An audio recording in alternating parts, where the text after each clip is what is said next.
नमस्कार, मैं अंशिका तंवर आप सभी का हार्दिक स्वागत करती हूं अपने इस YouTube चैनल हिंदी भाषा और साहित्य पर। आज इस वीडियो का विषय रहेगा समास। जी हाँ, आज का विषय है समास। बहुत सारे छात्रों को अक्सर यह दिक्कत आती है कि वह समास के प्रश्नों को समझ नहीं पाते हैं कि कौन सा समास है।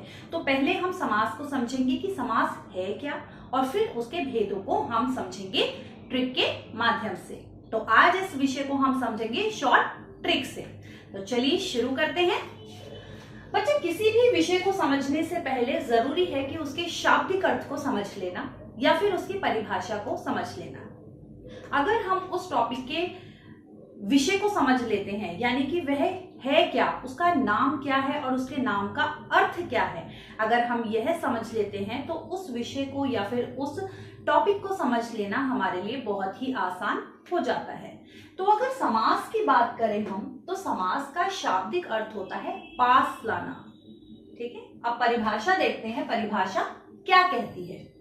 दो या दो से अधिक शब्द मिलकर जब एक सार्थक शब्द बनाते हैं, दो या दो से अधिक शब्द मिलकर जब एक नया सार्थक शब्द बनाते हैं तो उसे समास कहते हैं। यहाँ पे परिभाषा में क्या कहा गया है?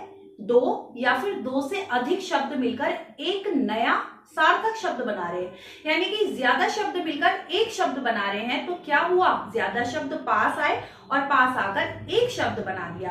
अगर हम दूसरे अर्थ में समझें इसको, तो हम कह सकते हैं कि समास का अर्थ होता है संक्षिप्त रूप में लिखना। संक्षिप्त रूप में लिखना यानी कि छोटा करके लिखना।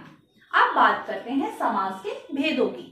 अगर समास के भेदों की बात की जाए बच्चे, तो समास के मुख्य रूप से 4 भेद हैं, और अगर वैसे देखा जाए तो समास के कुल कितने भेद हैं? समास के 6 भेद हैं, और मुख्य भेद कितने हैं? 4 हैं। चलिए देखते हैं।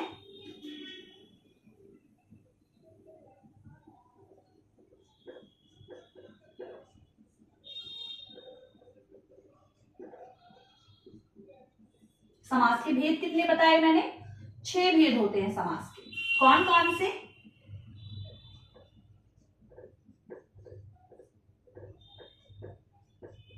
अव्ययी समास,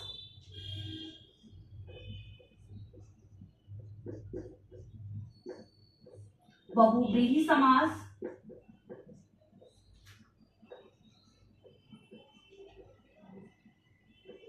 द्वंद्व समास,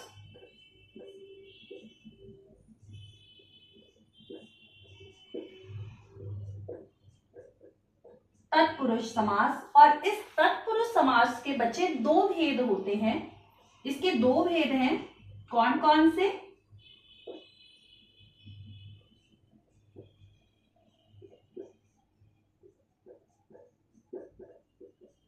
द्विगु समास और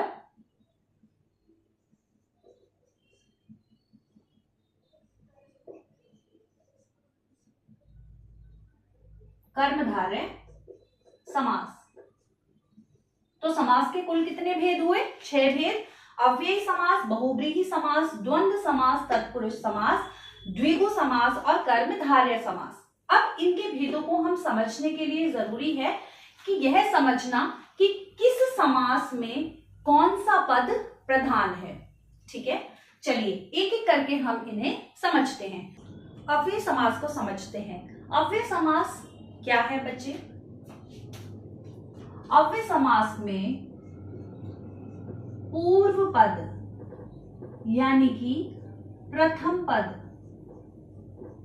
प्रधान होता है। ये सभी जो मैं बता रही हूं, ये समास को समझने की अब ट्रिक समझ रहे हैं हम। क्या समझ रहे हैं? ट्रिक। अब ये ट्रिक्स हैं कि किस माध्यम से हमें समझना है कि ये समास कौन सा है। अव्यय समास अगर होगा तो पूर्व पद प्रधान होगा उसका, और पहला शब्द जो है, पूर्व पद जो है प्रधान होगा, और पूर्व पद या तो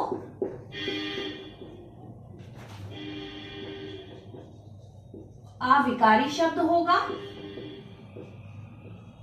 या अव्ययी शब्द होगा,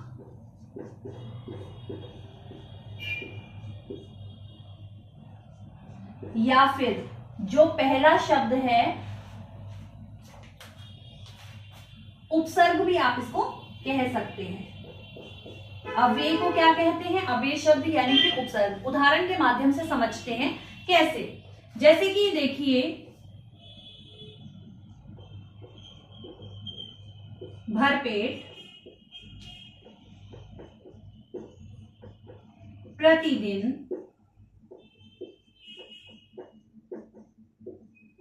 बेकसूर, याव जीवन,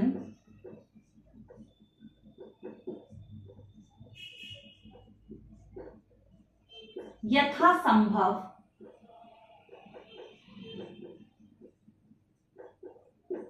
दिनों दिन,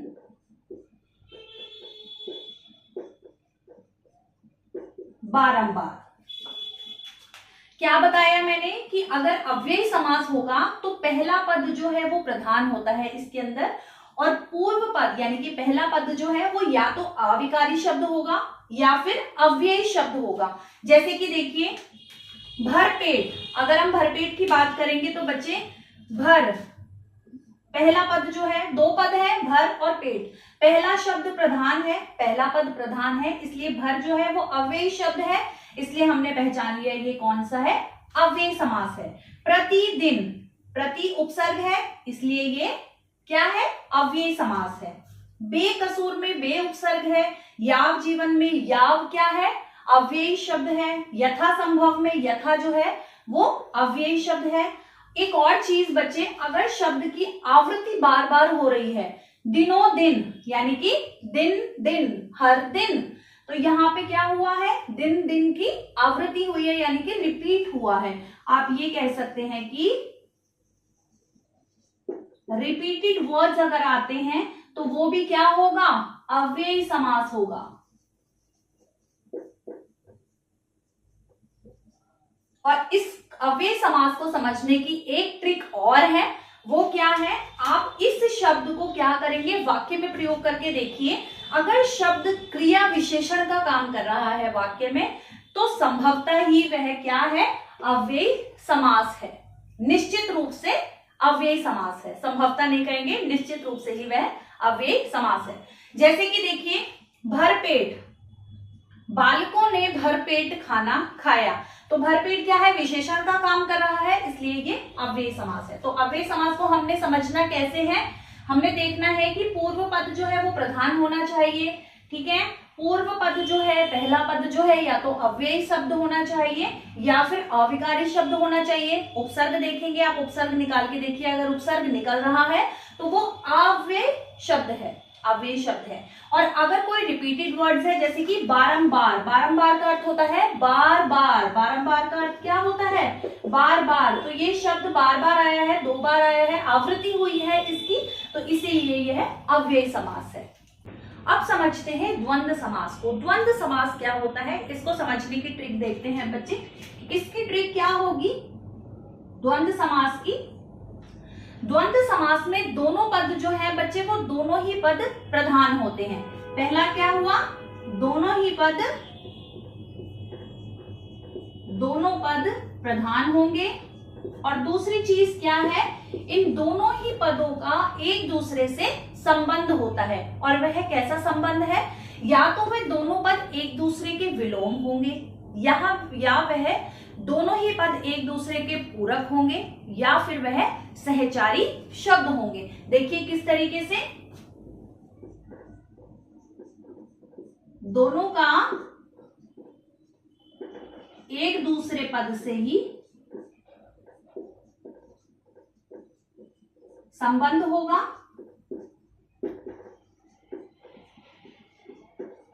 कैसा संबंध होगा बच्चे? या तो वे दोनों पद जो हैं विलोम होंगे, या फिर पूरक शब्द होंगे, या फिर सहचर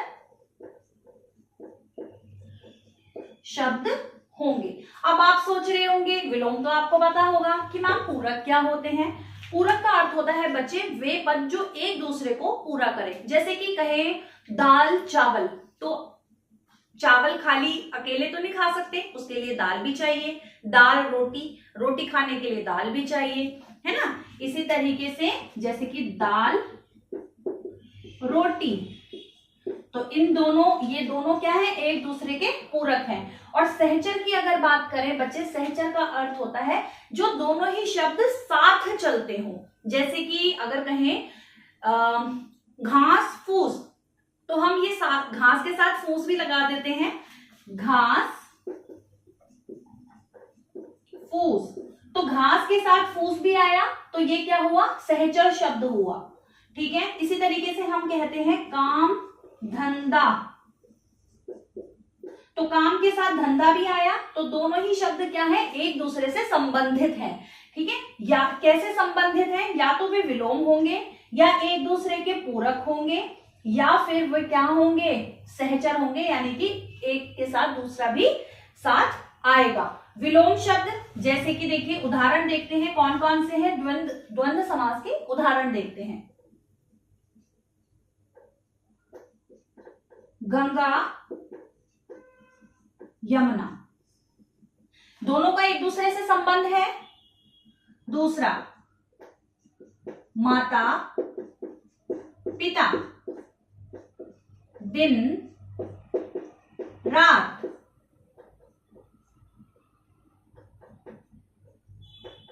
चाय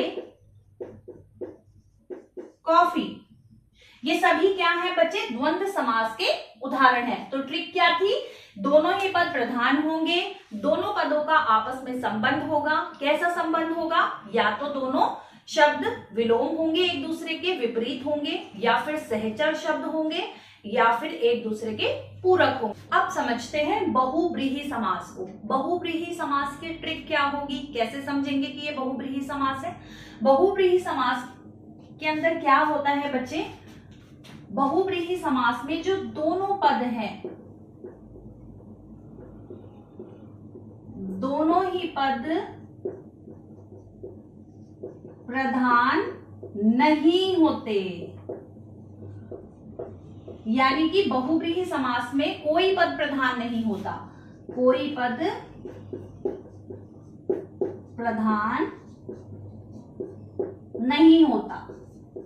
फिर क्या होगा, कौन प्रधान होगा, कोई तीसरा ही पद प्रधान होता है, कोई तीसरा ही, कोई विशेष पद ही प्रधान होता है।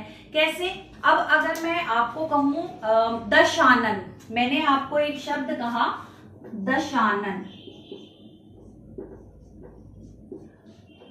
दशानन का अर्थ क्या होता है, दश आनन, आनन क्या अर्थ निकला इसका, हमने विग्रह किया तो 10 आनन, आनन का अर्थ होता है बच्चे सिर, आनन का क्या अर्थ होता है, सिर। तो आपके दिमाग में ना तो 10 ही आएगा और ना ही आनन आएगा, आपके दिमाग में किसकी प्रतिमा बनी, अगर दशानन 10 सर की बात करें तो आपके दिमाग में रावण की प्रतिमा बनती है। तो यानी कि इन दोनों में से किसी भी पद की प्रतिमा आपके दिमाग में नहीं बनी, किसी विशेष पद की ही, यानी कि रावण की प्रति आपके दिमाग में आई। तो इसमें क्या है, बहुव्रीहि समास में दोनों पद प्रधान नहीं होते, कोई विशेष पद ही प्रधान होता है, यानी किसी विशेष की ही बात की गई है। इसके और उदाहरण देखते हैं बच्चे,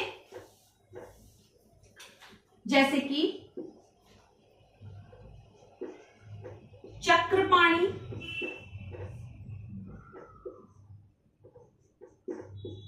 नीलकंठ,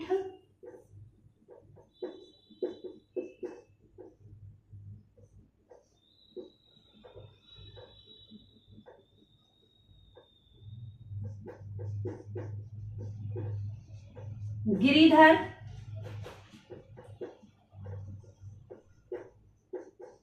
मुरलीधर, महादेव। अब देखिए अगर मैं आपको कहती हूं महादेव, महादेव का अगर समास विग्रह करेंगे, इसको तोड़ेंगे तो क्या बनेगा, महान देव। तो आपके दिमाग में ना तो महा आएगा और ना ही देव आएगा। महादेव की बात करते ही आपके दिमाग में प्रति आती है शिव की, शिव जी की, है ना। तो यानी कि तीसरे ही शब्द की प्रति आपके दिमाग में आई, यानी कि कोई विशेष पद ही प्रधान है। अब देखिए चक्रपाणी, चक्रपाणी किसको कहा जाता है? विष्णु को। तो यहाँ पे किसकी बात की गई है? विष्णु की बात की गई है। नीलकंठ यानी कि नीला है कंठ जिसका, नील की ना तो नीले की आएगी ना ही कंठ की आएगी, किसकी प्रति बन रही है दिमाग में? शिव जी की। तो गिरिधर यानी कि गिरि को धारण करने वाला, कौन धारण करता है बच्चे? कृष्ण जी की बात की गई है। मुरलीधर, मुरली धारण कौन करते हैं? कृष्ण जी करते हैं। तो यहाँ पे भी कृष्ण जी की ही बात की गई है। बहुब्रीहि समास में बच्चे अक्सर जो प्रश्न आते हैं परीक्षाओं में वो किसी देवी देवताओं के नाम से ही बनते हैं। जैसे कि देखिए बहुत सारे शब्द इसी तरीके से हैं, दशानन, चक्रपाणी, नीलकंठ, गिरिधर, मुरलीधर, इसी तरीके से और भी कई होते हैं। तो मैं हमेशा नहीं कह रही हूं, लेकिन अक्सर ऐसा होता है कि किसी देवी देवताओं के नाम से ही बहुब्रीहि समास के उदाहरण आपको दिए जाते हैं प्रश्नों में। अब देखते हैं तत्पुरुष समास को। तत्पुरुष समास क्या है, इसको समझने की ट्रिक देखेंगे बच्चे। अभी तक हमने जो तीन जो हमने समास देखे थे, बहुब्रीहि समास, द्वंद्व समास और अव्ययी समास, उन तीनों में ही प्रथम पद जो था, पूर्व पद जो था वो प्रधान था। लेकिन तत्पुरुष की अगर बात की जाए तो तत्पुरुष में उत्तर पद प्रधान होता है, यानी कि जो अंतिम पद होता है वह प्रधान होता है। तत्पुरुष समास में क्या होता है बच्चे? उत्तर पद यानी कि अंतिम पद प्रधान होता है।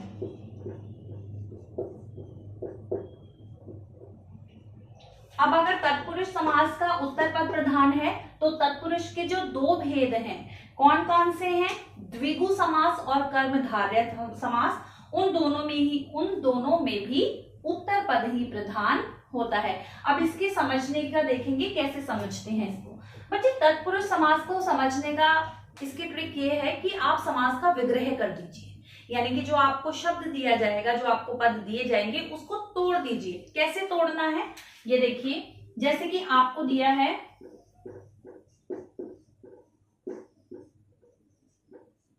रसोई घर, विद्यालय, उदाहरणों से समझेंगे।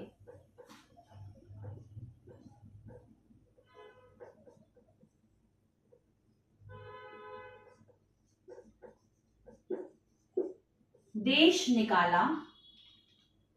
अब देखिए रसोई घर, अगर हम रसोई घर का विग्रह कर देते हैं, इसको तोड़ देते हैं तो क्या बनेगा? रसोई, रसोई खाने को बोलते हैं बच्चे, भोजन को बोलते हैं। तो जहां पर भोजन बनाया जाएगा उसको क्या बोलेंगे? रसोई घर। तो रसोई के लिए घर, रसोई के लिए घर विग्रह किया। तो इसकी ट्रिक क्या है बच्चे? तत्पुरुष समास में उत्तर पद प्रधान होता है और प्रथम पद से बाद ही, प्रथम पद के तुरंत बाद ही क्या आएगा? कारक चिन्ह आएगा। क्या आएगा? कारक चिन्ह आएगा। कारक चिन्ह आप सभी को पता होगा, कर्ता ने, कर्म को, करण ने, वही है। अब देखिए रसोई के लिए घर, तो यहाँ पे के लिए आया है, इसीलिए ये क्या है? तत्पुरुष समास है। विद्यालय, विद्यालय यानी कि विद्या के लिए आलय, यानी कि विद्या के लिए घर, घर भी बोल सकते हैं। तो के लिए आ रहा है ना, प्रथम पद के तुरंत बाद अगर आपको कारक चिन्ह दिखाई दे तो समझ जाएं कि वह तत्पुरुष समास है। देश निकाला यानी कि देश से निकाला, से कारक चिन्ह आ रहा है, इसलिए यहां पर भी तत्पुरुष समास होगा। अब अगर द्विगु समास की बात करें तो मैंने आपको अभी पहले ही बताया था तत्पुरुष का उत्तर पद प्रधान है, यानी कि अंतिम पद प्रधान है। तो तत्पुरुष के दोनों भेद यानी कि द्विगु समास और कर्मधारय समास, इन दोनों के भी अंतिम पद प्रधान होगा। तो सबसे पहली बात तो यही है कि इसका क्या होता है? अंतिम पद या फिर कहे उत्तर पद प्रधान होगा।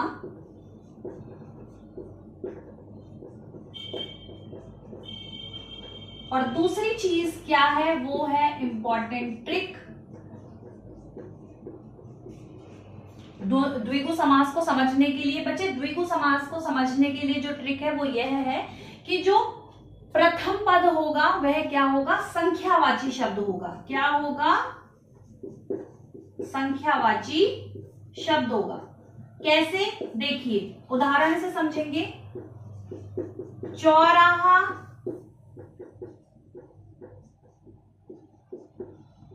अष्टाध्यायी,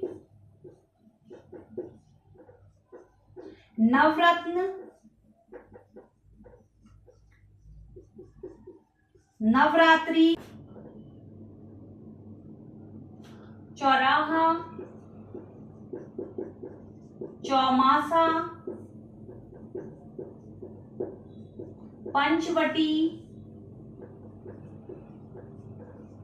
अठन्नी। अब देखिए, एक मिनट, अठन्नी। अब देखिए ट्रिक क्या है, प्रथम शब्द जो होगा वो संख्यावाची शब्द होगा, यानी कि कोई संख्या होगी। दोपहर यानी कि दोपहर में दो जो है वो संख्यावाची शब्द है।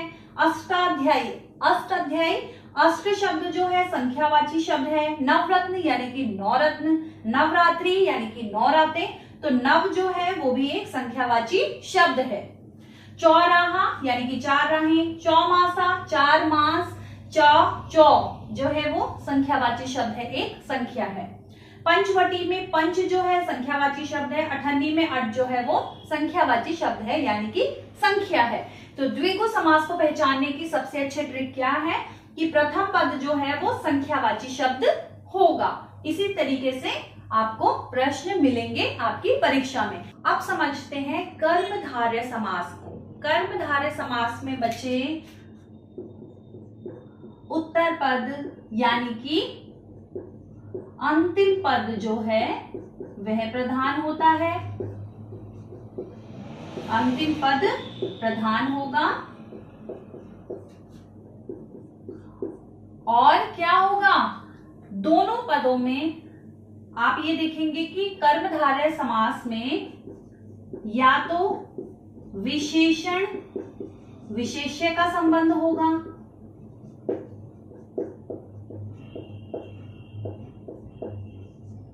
या तो विशेषण विशेष्य का संबंध होगा, या फिर उपमेय उपमान का